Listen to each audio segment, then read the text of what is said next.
านคุณครูบาอาจารย์ประดับไว้ในดวงจิตจนกว่าชีวิตจะหาไม่10 นิ้วกราบแนบใจไหวสาปารมีธรรมในครูบาอาจารย์ พระมหาเถรานุเถระท่านเจ้าคณะพระสังฆาธิการทุกรูปทุกตนขอความสุขความสวัสดีในธรรมะแห่งองค์สมเด็จพระสัมมาสัมพุทธเจ้าจงมีแก่บรรดาศรัทธาสาธุชนท่านผู้ฟังทุกท่านที่มีโอกาสเปิดเครื่องรับฟังรายการ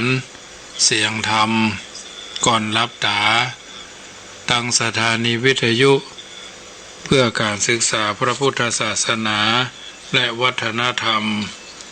FM ความถี่ 104.50 เมกะเฮิรตซ์ส่งสัญญาณจากวัดจังกำสู่วัดฝ่ายหินเป็นประจำเมื่อค่ำยามแรงของวันจันทร์อังคารพุธพฤหัสเสาร์และก็วันอาทิตย์เวลา19 นาฬิกา 20 นาทีโดยประมาณถึง20 นาฬิกาโดยประมาณทุกๆวันเว้นวันศุกร์น้ำธรรมคำสอนในทางพระพุทธศาสนาถือว่าเป็นการประคับประคองฉลองศรัทธาเพิ่มพูนบุญญาราศีส่วนแห่งการฟังน้ำฟังธรรมสำเร็จประโยชน์ในการที่เราท่านทั้งหลาย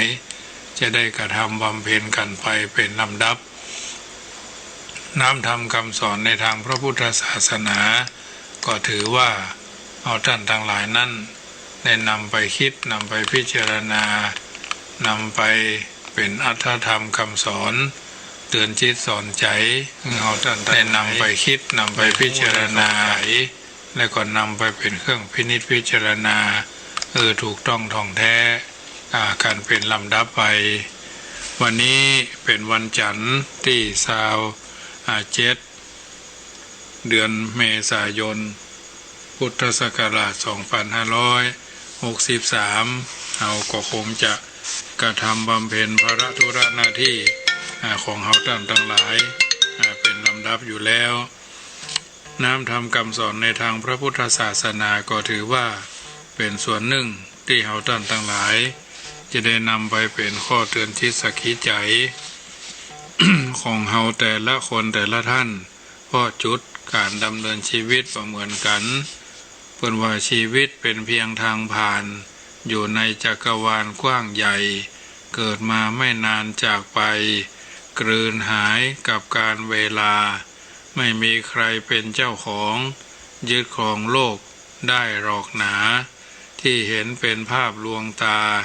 หลงว่าสังคมเจริญข้างใครหลงไหลสิ่งต่ำศีลธรรมกลับยิ่งห่างเหินความดีถูกย่ำทำเมินเพลิดเพลินอยู่ในอบายกอบโกยเอาจากธรรมชาติกระทั่งพินาศสิ้นสลายสังคมแล้งร้างปางตายไร้ใจคูณเกื้อแบ่งปันชีวิตไม่นานผ่านพ้นควรอยู่อย่างคนสร้างสรรค์ให้โลกงดงามนิรันดร์กำนันคนรุ่นต่อไปอันเนี้ยญาติโยมสาธุชนท่านผู้ฟังทั้งหลายบางอย่างผ่านมาแล้วก็ผ่านไปสิ่งใดที่เราหันมีคุณค่าเราก็พยายามเอานำมาเป็นเครื่องเตือนจิตสักขีใจ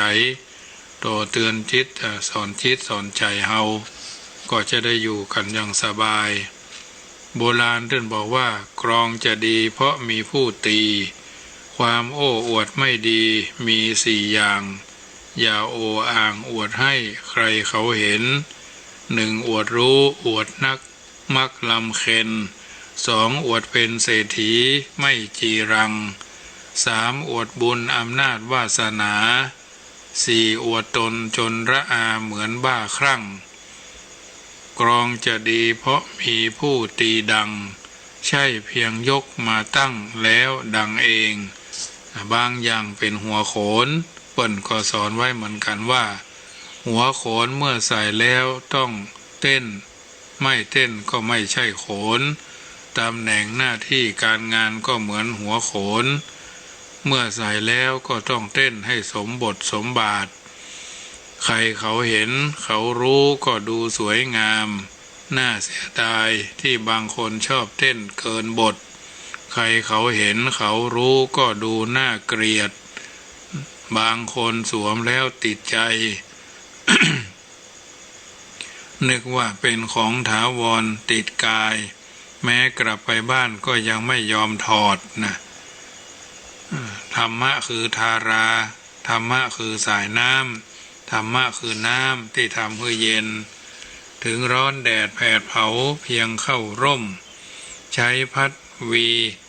มีลมร้อนก็หายถึงร้อนลมพรมน้ำชื่นฉ่ำกายร้อนก็คลายกับระรื่นชื่นอุราแต่แดดร้อนแรงกิเลสเหตุแห่งทุกข์ร้อนทุกยุคยิ่งกว่าไฟไหม้เคหาอยากจะให้คลายร้อนผ่อนเมตตายึดพระธรรมทารามาประพรมเพราะฉะนั้นญาติโยมท่านผู้ฟังทั้งหลายน้ำธรรมคำสอนในทางพระพุทธศาสนาถือว่าเป็นส่วนหนึ่งที่จะได้ประคับประคองเราท่านทั้งหลายนำไปพิจารณาเอาพยายามพอตัวเก่าอยู่เป็นตลอดเวลาว่าถ้ามองดีของตัวต้องระวังมักจะพลั้งเกินงามด้วยความเขลาให้ตัวดีเกินดีมีแต่เรา เอาจริงเข้าก็เปล่าเราหมดดีมองแต่ดีมีแต่ดีไม่มีเสียมองแต่เสียมีแต่เสียไม่มีดีมองแต่ดีมีแต่ได้ไม่มีเสียมองแต่เสียมีแต่เสียไม่มีได้อันนี้เป็นสัจธรรมนำเดินชีวิตทุกคนทุกท่านนำไปคิดพิจารณาจะได้ดำเนินชีวิตอย่างถูกต้องท่องแท้เป็นลำดับไปน้ำธรรมคำสอนในทางพระพุทธศาสนาค่ำคืนนี้ก็จะได้เรื่องของการเสียสละการเสียสละมีพระบาลีกล่าวเอาไว้ว่าจาคะ จาคะมโนพรูหายะนะจาคะมโนพรูหายะ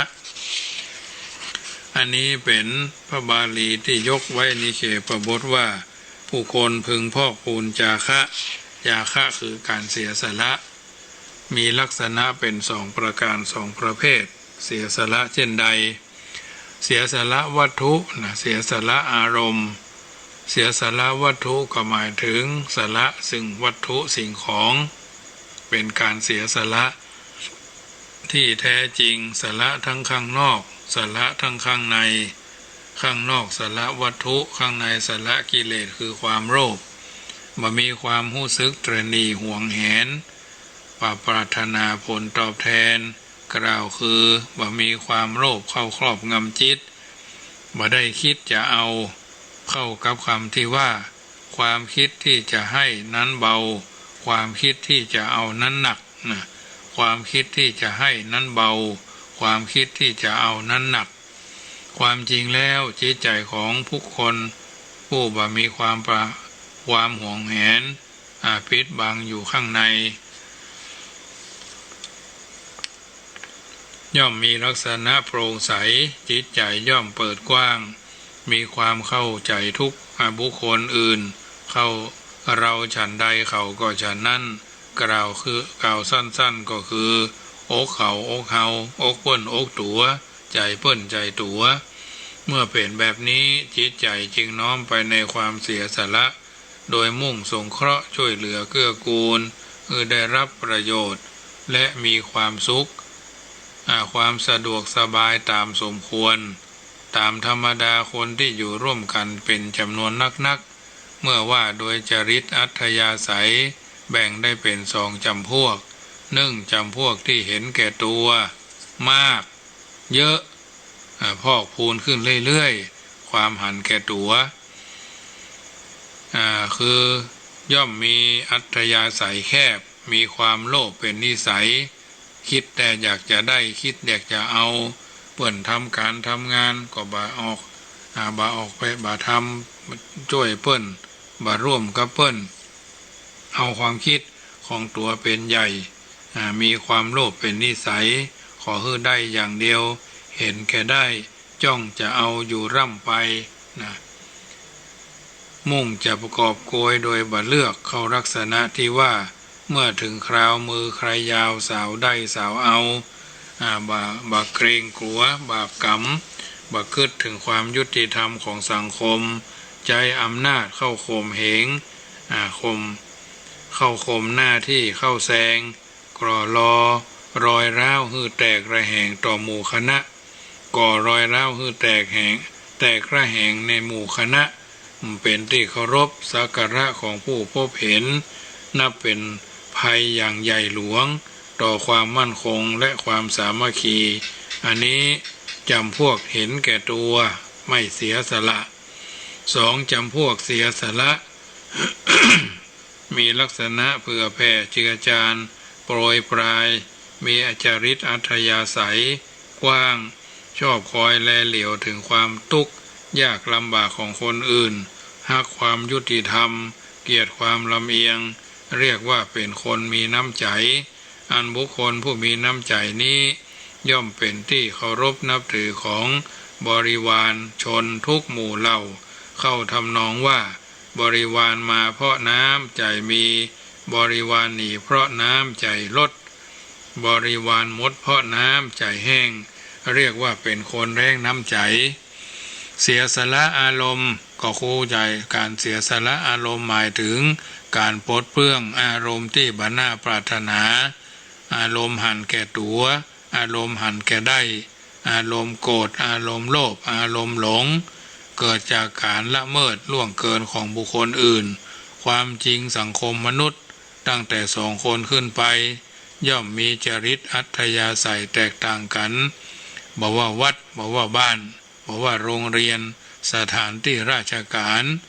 หากมากเท่าใดก็ยิ่งมากจริตอัธยาศัยแตกต่างกันไปต้องมีกฎต้องมีกติกาต้องมีวินัยต้องมีศีลธรรมกรรมฐานที่สำคัญต้องมีจิตใจสำนึกในหน้าที่สำนึกของความเป็นพระสำนึกของความเป็นสามเณรสำนึกของความเป็นพ่อเป็นแม่เป็นเจ้านายเป็นลูกน้องเป็นผู้บังคับบัญชาเป็นหัวหน้าคนนะจะมีความเรียบร้อยสงบมาเกิดความวุ่นวายเห็นจะเป็นไปได้ยากหากแต่จะต้องมีความกระทบกระทั่งการเป็นธรรมดาการสละปลดเปลื้องอารมณ์ที่บัน่าปรารถนาบัน่าพอใจบัถูกใจบัชอบใจกล่าวสั้นก็คือการบัถือโทษโกรธเคืองมีจิตเมตตาปรารถนาดีบ่ผูกเวรบ่อาฆาตบ่ปองร้ายทำลายอารมณ์ร้ายที่มากระทบสงบใจนึกถึง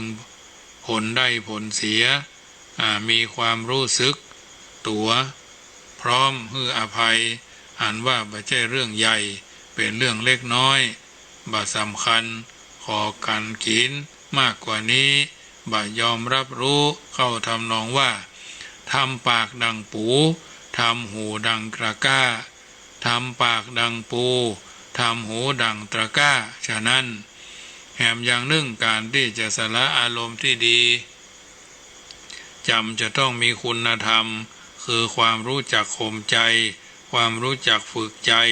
ความรู้จักหยุดใจเข้าสนับสนุนประคับประคอง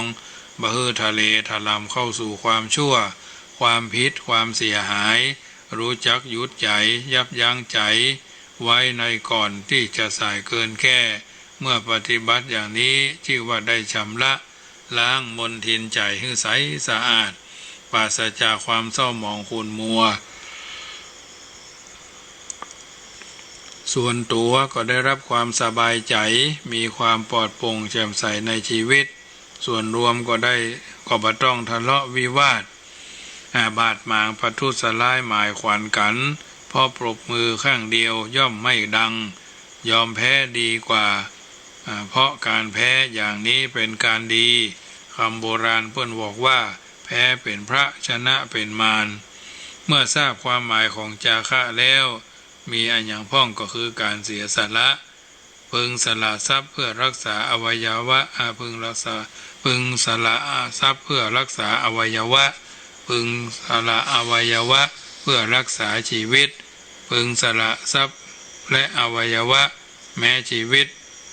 ทุกชนิดเพื่อรักษาพระธรรมหมายความว่าการเสียสละของดีน้อยมีค่าเพื่อแลกเอาของดีมากและมีค่ามากการรู้จักสละประโยชน์ส่วนตัวเพื่อประโยชน์ส่วนรวมบ้านเมืองดังนี้ถือว่าจะได้เป็นแนวทางในการศึกษาคำว่าประโยชน์ก็คือประโยชน์ส่วนตัวประโยชน์ส่วนรวมประโยชน์ส่วนน้อยกับประโยชน์ส่วนใหญ่ประโยชน์ส่วนรวมเมื่อกล่าวสั้นก็คือการปฏิบัติหน้าที่คือสมบูรณ์ส่วนและก็ส่วนความตรณีที่เหนียวเห็นแก่ตัวความบ่เอื้ออาทรเมื่อมีมากเท่าใดก็ยิ่งเป็นภัยมากเท่านั้นนับวันแต่จะขาดพวกพ้องบริวารความจริงบุคคลที่ชาวโลกยกย่องสรรเสริญมีมากที่สุดก็คือคนที่สร้างคุณประโยชน์ไว้มากที่สุดนั่นเองประเทศชาติซึ่งเกี่ยวกับประโยชน์ส่วนใหญ่เจริญก้าวหน้ามั่นคงได้นั่นจำจะต้องอาศัยบุคคลผู้เป็นนักเสียสละและเลือดเนื้อสติปัญญาทรัพย์สมบัติเพื่อปกป้องคุ้มครองผ่องไทยเป็นลำดับมาก็ถือว่าผู้ที่เสียสละก็เป็นผู้ที่มีความเสียสละอย่างแรงกล้าสมควรสมค่าที่เราท่านทั้งหลายได้กำเนิดมาเป็นชาวพุทธมาพบพระพุทธศาสนาค่ำคืนวันนี้ก็ได้สาธยกของเรื่องของการจาคะบริจาคคือญาติโยมสาธุชนนำไปคิดพิจารณาอย่างถูกต้องท่องแท้สมคุณสมค่าที่เราท่านทั้งหลายได้กำเนิดมาเป็นชาวพุทธมาพบพระพุทธศาสนากระทำบำเพ็ญในสิ่งที่ดีที่งามเป็นลำดับไปถือว่าเราท่านทั้งหลายนั่นมาละเลิกเชิกเฉยในสิ่งดีๆต่อมาประการต่อมาจะได้สาธยกเอาเรื่องชาดกในธรรมบทมาอู้ท่านทั้งหลายฟังว่าเรื่องหงส์เพื่อนแก้วนะจูลละหังสาชาดกจูลละหังสาชาดกถูกอ้างในธรรมบทภาคที่1ยะมะกะวักเรื่องพระเทวทัตวัตถุว่าพระพุทธองค์ทรงปรารภว่าการที่พระอานนท์แอบสละชีวิตของตนปกป้องพระพุทธเจ้าโดยออกไปยืนขวางทางช้างนาลาคีรีซึ่งพระเทวทัตได้ปล่อยออกมาเพื่อจะปรงพระชนของพระองค์จึงตรัสเล่าเรื่องนี้ความย่อว่าเมื่อพระพุทธเจ้าประทับอยู่ที่เมืองโกสัมพีลาภสักการะได้เกิดขึ้นแล้วแก่พระสงฆ์เป็นอันมากอยู่ผู้คนก็ที่ไปวัดต่างก็ไปเฝ้าพระพุทธเจ้าพร้อมกันกับภาษาวกที่มีชื่อเสียงเช่นภาษาดีบุตรพระมหาโมคคัลลานะพระมหากัสสปะรวมถึงพระอนุรุทธะพระอานนท์เป็นต้นซึ่งออกบวชโดยพร้อมกันกับพระเทวทัตผู้เป็นพระเศรษฐานางยโสธราพิมพาและต่างก็ถามหาแต่ที่อยู่ของพระเถระเหล่านั้นก็จะถามหาพระเทวทัตหรือเข้าไปสนทนาโดยแบบมีเลยทำให้พระเทวทัตเกิดความอึดอัดขัดข้องใจโดยมานะว่าเฮาก็บวชพร้อมกับพระเหล่านี้เป็นคัตติยะบรรพชิตเฮาก็เป็นคัตติยะบรรพชิตแต่พวกมนุษย์ไม่ได้สนใจถามถึงเฮาเลยเฮาจะร่วมมือกับผู้ใดหนอจึงจะทำให้ลาภสักการะเกิดขึ้นได้ติดต่อไปว่าพระเจ้าพิมพิสาร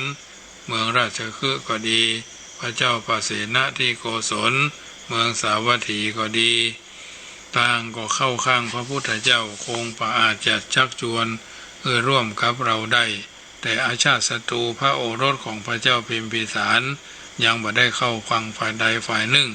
ยังหูจักคุณและหูจักโทษของไผน่าจะร่วมมือกับเฮาได้พระเทวทัตคิดดังนี้แล้วจึงเดินทางไปเมืองราชคฤห์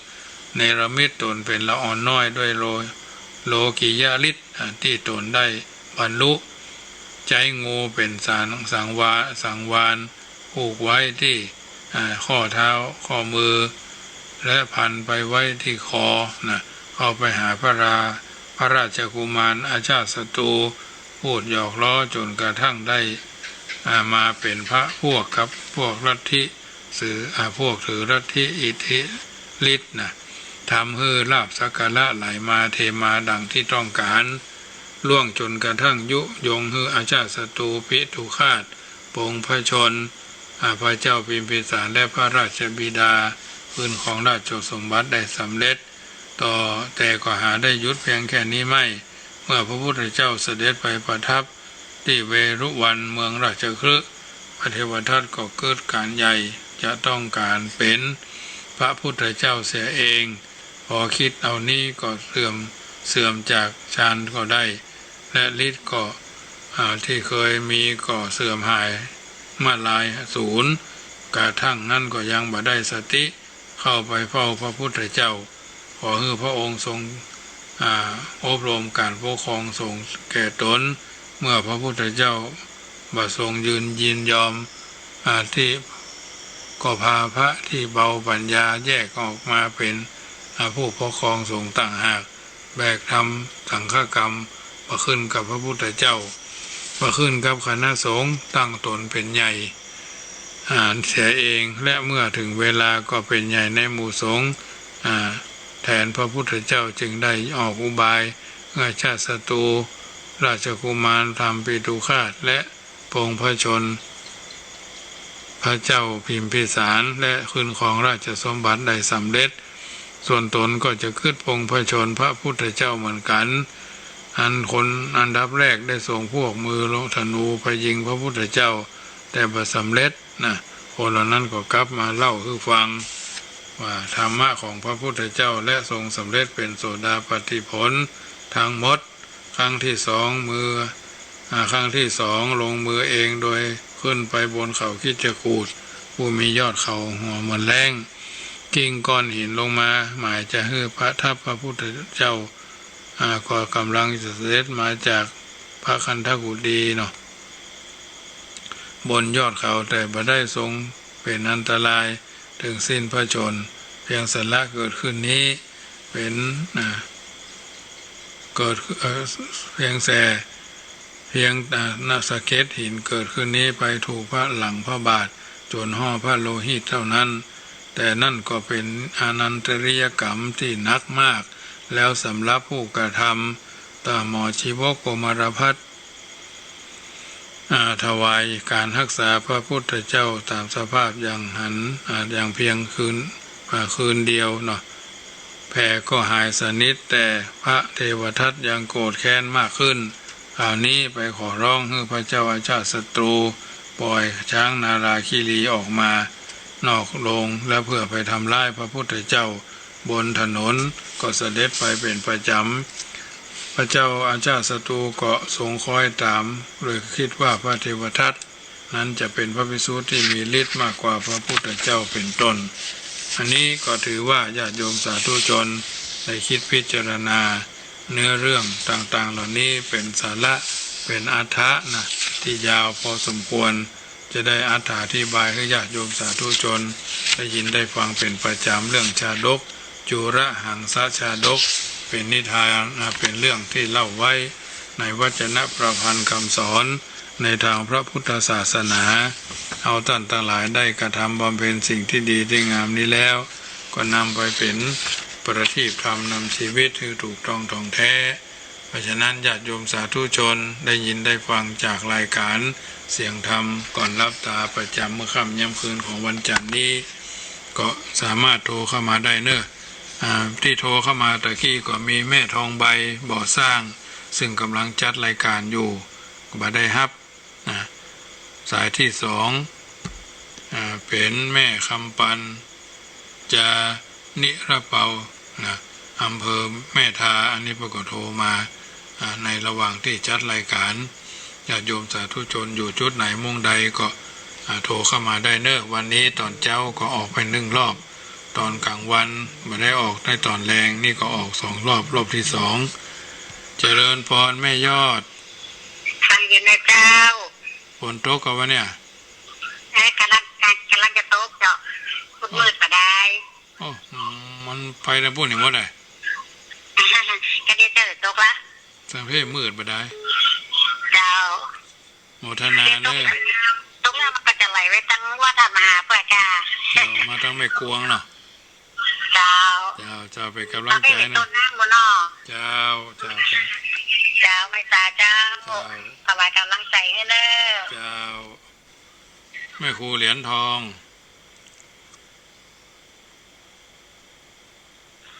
เจริญพร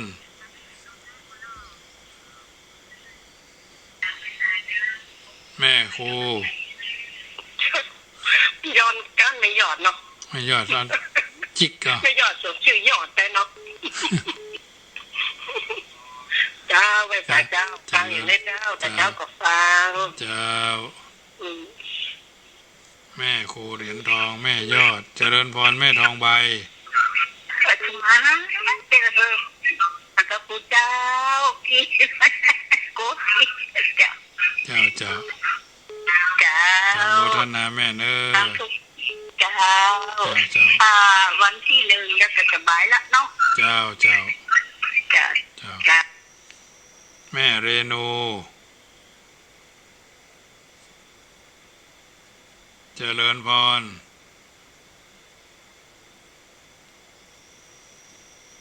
แม่เรนูก้อนแก้วโทรเข้ามาเนอะเหลือเวลาทำ7 นาทีเนอะที่โทรเข้ามาฟังอยู่เป็นกำลังใจซึ่งกันและกันวันนี้ธรรมาภาพก็ทำงานที่วัดเนาะล้อมหัวไม้ไผ่เนาะคือบัวคือควายอยู่สบายปล่อยตามนั้นเพราะว่าช่วงนี้เพิ่นเกี่ยวข้าวเกี่ยวน้ำเรียบร้อยบางทีบางครั้งว่างเว้นจากภาระธุระก็ทำหน้าทำการทำงานกันไปกลางวันก็ห้อนอยู่เย็นบ่ายก็เริ่มเย็นลงเนาะเจริญพรแม่อุไรเจ้ากันมาตรการเจ้าฟังอยู่เนอะฟังอยู่นอกเขาชัดเจนเนาะเจ้าชัดเจนเจ้าฝนตกละท่านมหาโอ้สุดยอดทั้งเพศมืดตกทั้งคืนละวันนี้ฝนตกตะคืนเลยอ่ะอ๋อยังแขวนเนาะเจ้าตกหนักเจ้าก็จุ่มเย็นของเนาะวันนี้ไม่ได้เปิดพัดลมมาเนี่ยไม่ได้เปิดวันนี้เย็นวันนี้อากาศเย็นสบายตกตะคืนไปกำลังใจแม่อุไรเนอะเจ้าคุณเบี้ยวว่าจะได้ครับได้สาครับอาจารย์ได้ฟังอยู่นอกครับวันนี้ฟังได้สาระดีเอาใจว่านั่งฟังอาจารย์นี่ครับมันพูดนี่ยาวมันพูดนี่มาค่ำยาวหน่อยมาเจ้ามี91เจ้าผมห้ามมาได้อ่ะอาจารย์ของนั้นในที่วันนะห้ามมาได้อ่ะห้ามมาได้ปะมันอยู่แถววัดเกตเนี่ยวัดเกตจ้ะในที่วันเรดิโอแล้วก็แม่โจ้เรดิโอสันกำแพงเรดิโอ98เดี๋ยวผมจะพยายามมาหาเนี่ยผมหามาเจอครับยุ่งมันเป็นทราบอ่ะแถวหนองประทีปนี่รู้สึกว่าห้ามได้นะผมห้ามได้แต่ว่ามันจะไม่ค่อยชัดไม่ค่อยอย่างเงี้ยคลื่นมันกวนกันเลยครับก็เลยฟังไปได้แต่ฟัง104นี่ชัดเจน96ชัดเจนเจ้า96มันไฟฟ้าทางบนมันดับดาวสุเทพไฟดับเริ่มได้ทำไฟสำรองไว้หลังได้เดี๋ยวผมนั่นนะครับโมทนาเนอะเวลาจะกำลังใจอาจารย์เนอะเจริญพรเอาละญาติโยมสาธุชนรายการเสียงธรรมเสียงธรรมก่อนรับตาประจำเมื่อค่ำยันคืนของวันจันทร์ที่28 เดือนเมษายน27 เดือนเมษายน2563เดือน8ออกแล้วญาติโยมสาธุชนเทศกาลงานทำบุญที่เขาเคยปฏิบัติกันมาไม่รู้ว่าจะได้มีกิจกรรมอันใดหลายข่าวหลายแนวหลายนโยบายเขาก็พยายามฟังกันไปบ้านเมืองเพิ่นว่าจะได้เขาก็ปฏิบัติไปตามนั้นแต่ละวัดแต่ละวาก็มี อาทิสารูปรูปเหมือนอดีตเจ้าอาวาสพระธาตุเจดีย์ที่สร้างกันขึ้นมาอุโบสถวิหารศาลาการประเรียนเจดีย์แต่ละวัดแต่ละวาก็มีทั้งเก่าทั้งใหม่ทั้งใหญ่ทั้งน้อยทั้งเมินและบ่เมินบางวัดก็มีโอกาสได้สร้างนั่นสร้างนี้พระพุทธรูปโดยเฉพาะพระเจ้าทันใจพระธาตุเจดีย์เนี่ยวัดไผ่วัดมันก็พยายามไหว้สาโดยมีคำกล่าวมีคำไหว้พระเจ้าทันใจมีคำกล่าวมีคำไหว้พระมหาเถระอดีตรูปนั้นอดีตรูปนี้ก็ถือว่าเขาเป็นยึดใจเขาก็จะได้ยึดเหนี่ยวมีที่เกาะมีที่กำบังมีที่ป้องกันศัตรูหมู่อมิตรทั้งหลายคือพิราชกาดกาไปคือสลีทีคาอายุมันยืนยาวจุคนจุท่านจุใหญ่น้อยใจยิงเพราะฉะนั้นวันพุกเมื่อค่ำนะพระกันที่คืน104 ทุ่ม20 นาทีถึง4 ทุ่มโดยประมาณจะได้นำเอาสาระอรรถธรรมคำสอนมามาจาคือญาติโยมฟังเป็นลำดับพ่อแม่พี่น้องผู้ออกศรัทธาที่โทรศัพท์เข้ามาก็เป็นกัลยาณมิตรผู้มีพระคุณอย่างยิ่งโยมพ่อโยมแม่โยมพี่โยมป้าโยมอาวโยมอาโยมลุงโยมอาวทั้งหลายที่มีความใกล้ชิดสนิทสนมไปมาหาสู่ขึ้นสู่โลงหาบางทีบางครั้งก็ไม่ได้มาหลายปีบางท่านถึงครับล้มหายตายจากไปแล้วก็ขออานิสงส์ผลกุศลบุญญาราศีส่วนแห่งธรรมเทศนาไมยธรรมสวนาไมยส่วนแห่งการสังวาสสวดที่ยายพุทธคุณธรรมคุณจงอภิบาลประทานพรให้ญาติโยมสาธุชนขึ้น104.50ในรายการเสียงธรรมก่อนรับตาประจำเมื่อค่ำย่ำคืนของวันจันทร์นี้อาตมาภาพพระมหาประสิทธมาภินันโทวัดจังคำตำบลบกอกอำเภอป่าสังจังหวัดลำพูนดำเนินรายการมาก็พอสมควรแก่เวลาจะขอนำรายการ จากท่านไปก่อนพุทโธโยแค้วคาดธัมโมโยแค้วคาดสังโฆโยแค้วคาดพุทโธบังซ้ายธัมโมบังขวาสังโฆบังกายาอะระหังบังเกสาอะระหังพุทโธนะโมพุทธายะตายที่สุดนี้ขอเจริญพรอนุ